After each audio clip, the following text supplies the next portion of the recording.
મિલાયો, કેટલા આરોપી છે અને શું તપાસમાં ખુલાસો થયો? અમદાવાદ શહેરના વાડદ પોલીસ સ્ટેશન વિસ્તારમાં 30 નવેમ્બર 2025ના બપોર પછીના અરસામાં આરોગ્ય કેન્દ્ર નામનું પ્રાઇવેટ ક્લિનિક ધરાવતા ડૉક્ટર પ્રવીણભાઈ આચાર્યના ત્યાં બે ઈસમો દર્દી તરીકે આવે છે. ડૉક્ટર પ્રવીણભાઈને વાતોમાં ઉલઝાવી આમાંનો એક ઈસમ ડૉક્ટરની પાછળની બાજુની ચેર પસાર કરી અને 5 લાખ રૂપિયા રોકડા એમના ડ્રોવરમાં મૂકેલા લઈ જાય છે. ત્યારબાદ આ વાતની જાણ પ્રવીણભાઈ આચાર્યને થતાં તેમણે પોલીસનો સંપર્ક કરી પોલીસે કાયદેસરની ફરિયાદ દાખલ કરી તપાસ હાથ ધરેલ હતી. ક્લિનિકની અંદરના કેમેરા જોતા ફેસ આઈડેન્ટિફાઈ કરવાનો પ્રયત્ન કરવામાં આવ્યો. ટેકનિકલ અને હ્યુમન રિસોર્સિસની મદદથી ગુનો શોધી કાઢવા માટે મહેનત કરવામાં આવી રહી હતી. એ અરસામાં ઝોન 1ની એલસીબીની ટીમને એવી માહિતી મળી કે આ જે સીસીટીવી કેમેરામાં બંને ઈસમો દેખાય છે એવા ભળતા ચહેરાવાળા બે વ્યક્તિઓ સાબરમતી રિવરફ્રન્ટ વેસ્ટ ઉપર ઊભેલા છે. બાતમી વેરીફાઈ કરી બંને ઈસમોની પૂછપરછ કરવામાં આવી. અલગ અલગ પ્રયુક્તિથી પૂછપરછ કરતાં છેલ્લે બંને ઈસમો ભાગી પડેલ અને પોતે પ્રવીણભાઈ આચાર્યના ત્યાં એમની નજર ચૂકવી 5 લાખ રૂપિયા રોકડા ચોરી કરેલનું કબૂલેલું હતું. આરોપી પાસેથી એક મોબાઈલ, આશરે 1.5 લાખ જેટલા રોકડા રૂપિયા અને એક બલેનો ગાડી રિકવર કરવામાં આવી છે. ઇન્વેસ્ટિગેશન દરમિયાન બાકીના જે રોકડા રૂપિયા છે એ ક્યાં વાપર્યા, કોઈને આપેલા છે કે કેમ, એ હાલ તપાસ હાથમાં ધરવામાં આવેલી છે. અટક કરેલ આરોપીઓ રાજકુમાર વિષ્ણુપ્રસાદ શર્મા અને બીજા આરોપીનું નામ બ્રિજ કિશોર પોતાનું હોવાનું જણાવેલ છે. બંને સાબરમતી વિસ્તારમાં રહે છે અને મૂળ મધ્યપ્રદેશ રાજ્યના વતની છે. બંને આરોપીઓની વિરુદ્ધમાં ઈ ગુજકોપમાં ચેક કરાવતા અત્યારે કોઈ પણ પોલીસ સ્ટેશન ખાતે ગુનો દાખલ થયેલું હોય એવું જણાઈ આવેલું નથી. ઇન્વેસ્ટિગેશન દરમિયાન આના સિવાય પણ આ બે ઠગ લોકોએ અન્ય કોઈને છેતરી અને નાણાં કે દાગીના લીધેલા છે કે કેમ એ દિશામાં પણ હાલ તપાસ ચાલુ રાખવામાં આવી છે. ખાસ તો બંને આરોપીઓ કઈ બીમારીના નામે એ ખરેખર બીમાર હતા કે ચોરીના ઈરાદે જ આ પ્રકારે સ્ટન્ટ કરીને ત્યાં આવ્યા હતા?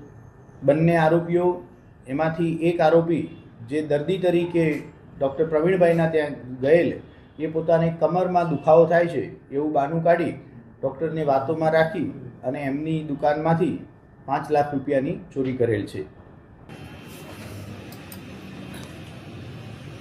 એક સ્ટેપ આલો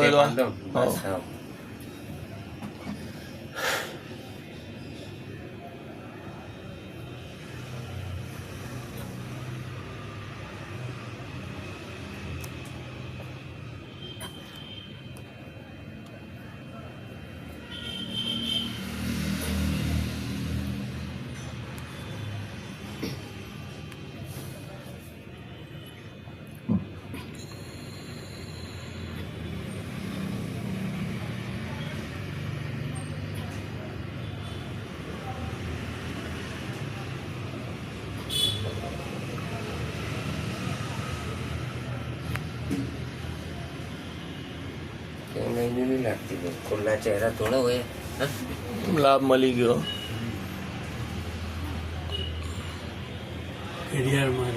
કાકા એમને ખબર કેવી રીતના પડી અને પૈસા થયું 10 દાદા એવું કઈ એમને એ જ ખબર નહીં પડતી ને કોઈને ખબર ના रूम में चढ़ी क्यों है ना ઘડિયાળ લઈ જાય એટલે થોડું अरे લાભ લાગે. काउंटर में कायम केस रखे थे डंडा रखे ઘડિયાળ બી લઈ ગયો ને, घड़िया लग गई ઘડિયાળે લઈ ગયો એટલે થોડોક રિઝનેબલ લાગે.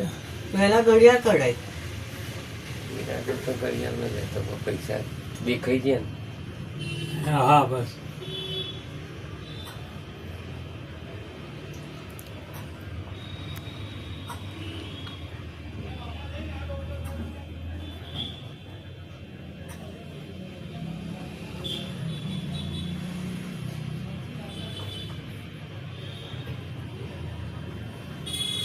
હવે જો મને કહે ધક્કો મારે લેવા માટે એ લીધા એ લીધા અને આ હવે એને નીચે મૂક્યા. હવે પેલા જોયા એટલે પેલાને કહે છે કે તમે બી જોયા?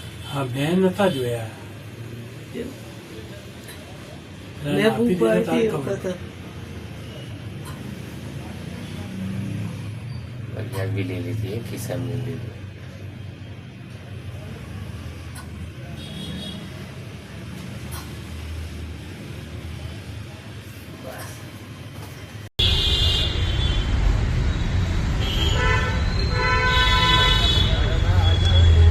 લોંગ લીધો.